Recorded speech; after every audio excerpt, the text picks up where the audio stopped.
Hey there, day traders. Are you tired of feeling lost in the stock market? I'm Dr. B, and today I'm going to teach you an easy swing strategy to help you swing trade using the TTM Squeeze. Whether you're a new trader or an advanced trader, I'm confident that you will be able to be profitable with this setup.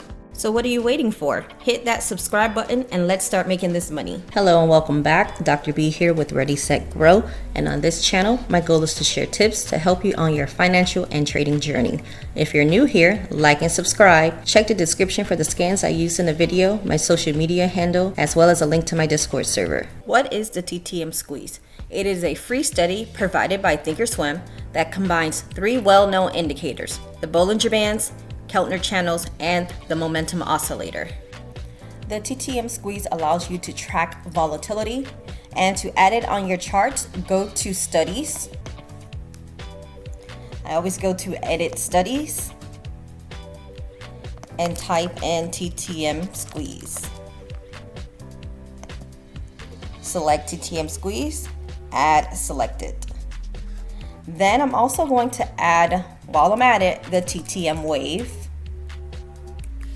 because I use those two together. So type in TTM Wave, select TTM Wave, add selected, OK. Then you would see the TTM Squeeze and the TTM Wave appear at the bottom of your charts. Okay, now you see that this study is comprised of green dots, red dots, and then the oscillator bars. Okay, looking at this chart, you see these red dots. Red dots indicate that the ticker is in a squeeze. Green dots indicate a period where it was no longer in a squeeze. So red dots, squeeze. Green dots, meaning it has fired from a squeeze. So when we are looking for tickers to potentially swing trade, we are looking for tickers that have consecutive red dots. The oscillator bars show us the type of momentum we are seeing in the stock. Yellow and cyan indicate that there is bullish momentum. Red and dark blue indicate that there is bearish momentum. So looking at this Etsy chart on the daily time frame, I can see that Etsy is in a squeeze. Looking at this daily chart for Tesla, is Tesla in a squeeze?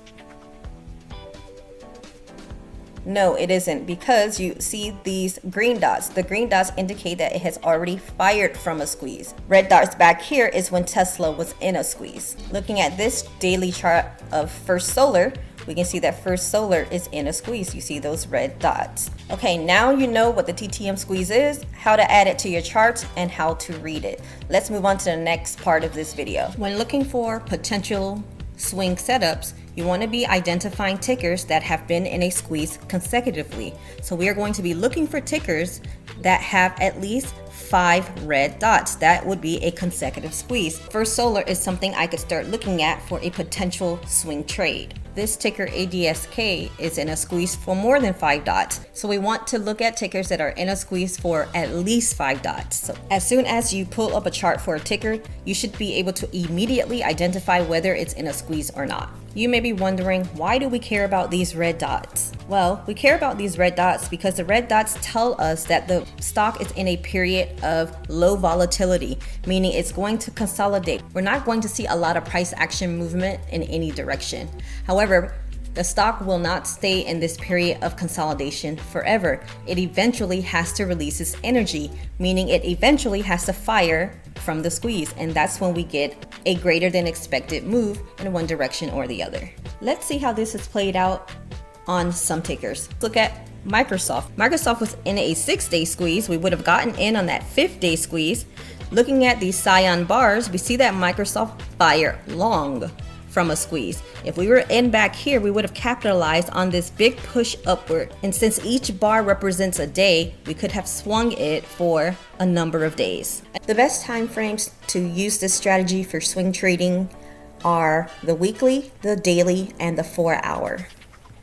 You want to focus on the larger time frames when swing trading. The question you may be thinking about is, well, how do we know if the stock is going to go up or go down? One way to help you predict whether the stock is going to go up or down is by looking at the squeeze histogram.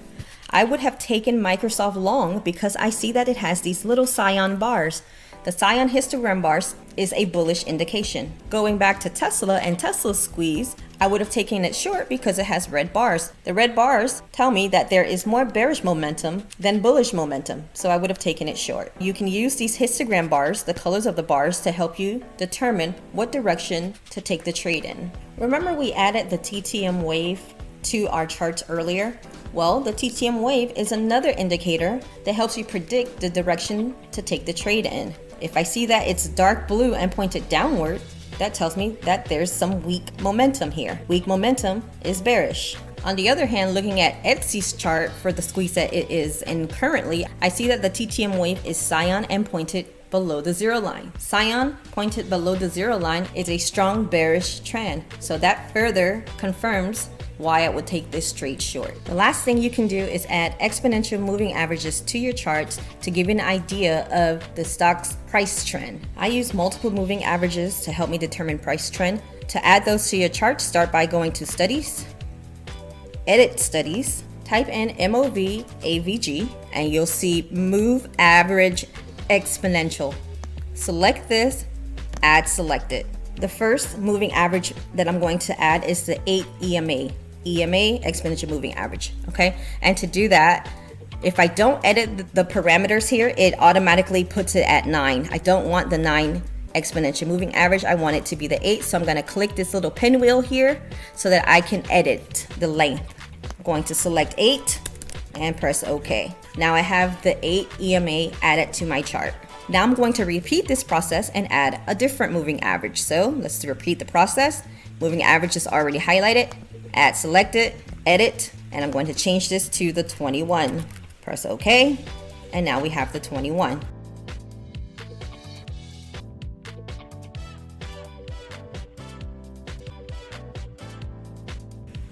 Press OK, and you will see your moving averages pop up on your charts. To use these moving averages to determine the direction of the stock, all I care about is whether they are stacked or not. And stacked meaning is the 8 on top of the 21 on top of the 34, the 34 on top of the 55, 55 on top of the 89. If I'm looking for puts, I'm looking for the opposite. I'm looking for the 89 to be on top of the 55 to be on top of the 34 to be on top of the 21, and the 21 to be on top of the 8. So this right here is negatively stacked. And if it is stacked negatively, that gives me an idea that price trend has been negative over the past several weeks. That is an indication that this ticker is likely to go down some more. So that is an additional confirmation to tell me what direction I should take the trade in. Second thing is the histograms are going from dark blue to red. That lets me know that this ticker is likely to fire short, so I should be taking puts on it. Lastly, looking at the TTM Wave. The TTM Wave is cyan and pointed beneath the zero line, which tells me that this ticker is in a bearish trend. All of this lets me know that I should be taking a swing trade on Etsy short. So let's go ahead and pull up the options chain. Once we have the options chain open, we have to identify what our expiration date is going to be. The general rule of thumb is you want to give yourself the gift of time. You don't know how long this ticker will be in a squeeze, and when it's in a squeeze, it generally consolidates and doesn't make that much movement. So you want to give yourself a lot of time. If you're looking at something on the weekly time frame, you want to give yourself 12 weeks or more. If you are taking this trade based off of something you've seen on the daily time frame, you want to give yourself between 4 and 8 weeks. If you are looking at something from the 4-hour time frame, you want to give yourself between 3 and 4 weeks. Etsy, I was looking at it on the daily time frame, so 4 weeks puts me about here, May 12th. Which contract should we pick? Are we looking at in the money, out of the money, at the money? I generally trade the first in the money contract or right here at the money. My personal preference is I normally trade the first one in the money. So if I'm looking at puts for Etsy, I would be looking at this 100 put. However, you can also trade 70-cent delta, which puts you way in the money. Those contracts are normally really expensive, so I don't go that far in the money. The sweet spot for me is the first one in the money. You can also trade at the money, which is the one right above the first in the money, this 99 put. And if you want to go out of the money, I just recommend not going too far out of the money because then you run into issues with data. The last thing I want to talk about is when do you exit? You can hold on to this trade until you see a green dot. Once you see a green dot, that can be your exit signal. If you are like me and you don't like to hold trades long, you can sell as soon as you are green and content with the profits that you have. Thirdly, you can set a specific percentage that you're happy with. For example, once my trade gets to 10%, I'm closing. You can set a percentage profit that way and use that as your signal to close. Or you can hold on to your trade until you get 2 histogram bars consecutively that are a different color. For example, if this is red and the next 2 bars are dark blue, close your trade. If this is red and the next 2 bars are yellow, close your trade. Those are some strategies that you can use to exit your trade. I hope you enjoyed my video. If you have any questions or comments about the topic I discussed, leave them in the comments below. I love hearing from you and answering your questions, so don't be shy. And if you want to see more videos like this, make sure you hit that subscribe button, turn on notifications so you never miss a new upload. Thank you for watching, and I can't wait to chat with you in the comments.